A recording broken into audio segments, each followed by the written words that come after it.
wabarakatuh. Apa kabar Ananda? Ibu harap Ananda semuanya dalam keadaan baik-baik saja, sehat walafiat, serta tetap semangat menjalani aktivitas sehari-hari, terutama dalam mengikuti pembelajaran bahasa Indonesia. Baiklah Ananda, sebelum kita memulai pembelajaran pada hari ini, alangkah baiknya kita berdoa terlebih dahulu. Berdoa, mulai. Berdoa selesai. Baiklah, materi kita pada pertemuan pertama kali ini adalah teks cerita. Nah, adapun kompetensi dasarnya ada 4. Yang pertama, mengidentifikasi unsur-unsur teks berita. Yang kedua, menelaah struktur dan kebahasaan teks berita. Yang ketiga, menyimpulkan isi teks berita. Dan yang keempat, menyajikan teks berita secara lisan dan tulis. Namun pada pertemuan kali ini kita hanya akan membahas 2 kompetensi dasar yang pertama.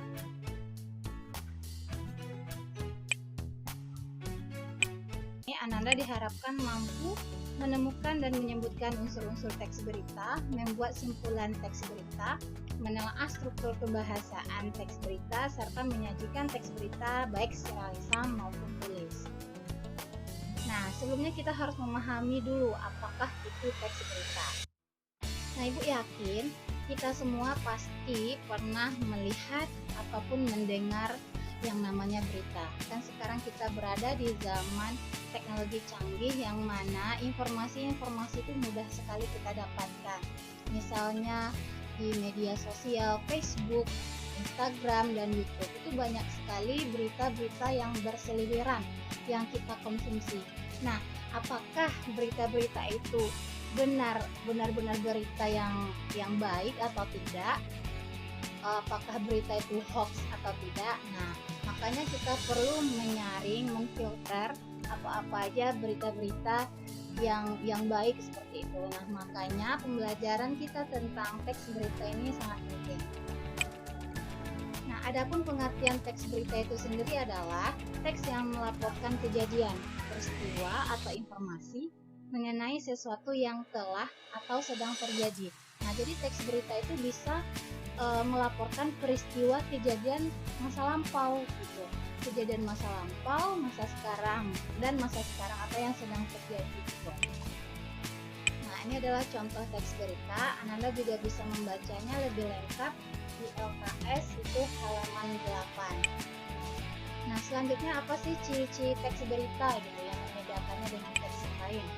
Nah, yang pertama, berita itu berisi fakta dan bukan opini atau gagasan dari sang penulis. Jadi benar-benar kejadian yang nyata. Yang kedua, bersifat unik atau jarang ditemui, bukan merupakan sesuatu yang sering terjadi. Yang ketiga, itu adalah aktual, yaitu peristiwa yang diberitakan, peristiwanya itu yang baru saja terjadi atau yang sedang-sedang hangatnya dibicarakan di tengah masyarakat. Yang keempat, tidak ada rekayasa atau sesuai dengan aslinya gitu. Jadi tidak ada penambahan-penambahan yang sifatnya hanya rekayasa gitu. Selanjutnya, memberikan waktu dan tempat yang jelas. Nah, selanjutnya menggunakan bahasa yang menarik dan jelas sehingga dapat menarik minat dari pembaca atau pendengar. Judul berita itu harus mewakili isi berita. Jadi antara judul dan isi berita itu berkesinambungan. Nah, kan banyak tuh ditemukan di media sosial, misalnya di YouTube, antara judul dan isinya itu tidak saling berkesinambungan gitu, hanya mencari viewer semata-mata gitu, hanya mencari hanya ingin menjadi viral gitu. Selanjutnya, kronologis atau alur peristiwa secara utuh. Jadi kalau berita itu ada kronologisnya dari awal sampai akhirnya bagaimana. Selanjutnya yang terakhir yaitu harus bersifat objektif, harus bersifat apa adanya. Unsur-unsur teks berita. Nah, itu biasanya dikenal dengan rumus 5W tambah 1H, di mana 5W tambah 1H itu adalah singkatan dalam bahasa Inggris. Yang W yang pertama itu what, apa, peristiwa apa yang diinformasikan itu. Selanjutnya who, siapa yang terlibat di dalam peristiwa yang tadi. Selanjutnya why, mengapa peristiwa itu bisa terjadi, dan when, kapan peristiwa tersebut berlangsung, where, di mana peristiwa tersebut terjadi, dan how, bagaimana kok bisa terjadi.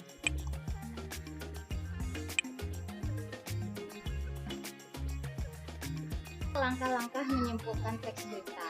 Yang pertama, tentu saja kita harus membaca atau menyimak terlebih dahulu beritanya. Yang kedua, kita mencatat pokok-pokok isi berita. Dan yang ketiga, dari pokok-pokok berita yang kita catat, kita harus menguraikannya ke dalam bentuk beberapa kalimat atau paragraf.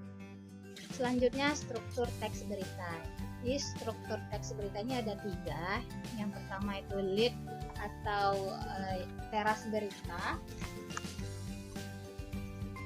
Bagian ini merupakan bagian pembukaan yang terletak pada bagian atas dari sebuah berita. Pada bagian ini disajikan secara singkat tentang unsur-unsur 5W tambah 1H. Lead atau teras berita ini berarti bagian yang sangat penting dari teks berita karena menjadi daya tarik agar pembaca tertarik untuk membaca keseluruhan isi berita. Nah, jikalau penulis berita menulis teras beritanya dengan bahasa yang membosankan, jadinya pembaca tidak akan tertarik lagi untuk melanjutkan sampai ke bawah. Yang kedua itu tubuh atau badan berita. Nah, bagian ini merupakan pengembangan unsur 5W tambah 1H yang termuat dalam bagian teras berita. Panjang pendeknya badan atau tubuh berita ini dipengaruhi oleh kedalaman berita yang akan diinformasikan. Selanjutnya kaki atau ekor berita. Yang ini merupakan bagian penutup berita yang terletak pada bagian akhir dari sebuah berita.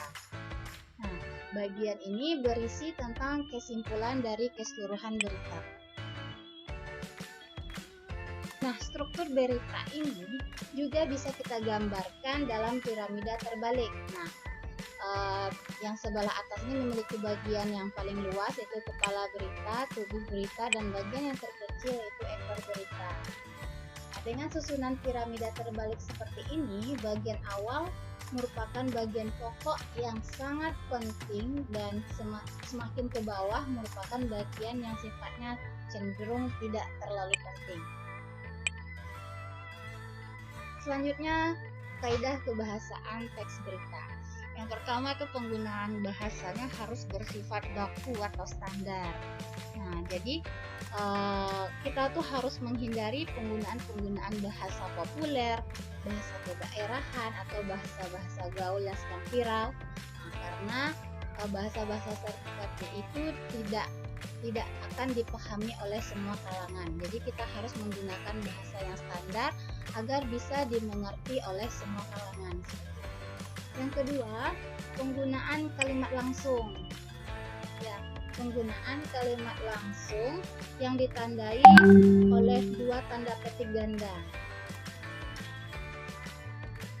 Selanjutnya, penggunaan konjungsi bahwa yang berfungsi sebagai penerang kata yang diikutinya.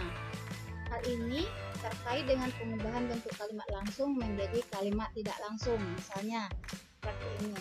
Sejumlah staf Atel Manado mengatakan bahwa ini kepala Atel Manado sudah pulang. Sejumlah staf Atel Manado mengatakan bahwa kepala Atel Manado sudah pulang. Ini kan asalnya dari kalimat langsung berubah menjadi kalimat tidak langsung dengan memakai konjungsi bahwa. Selanjutnya keterangan waktu. Ini harus wajib ya keterangan waktu terkait dengan unsur berita tadi.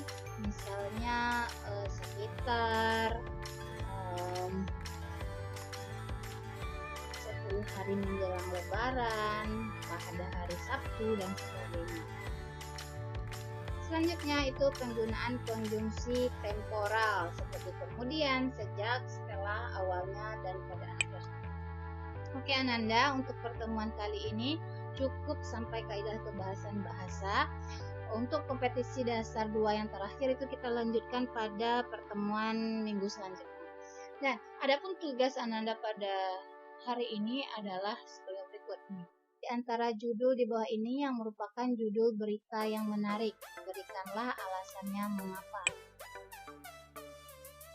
Yang pertama, pertama, 1 warga meninggal dunia akibat serangan jantung.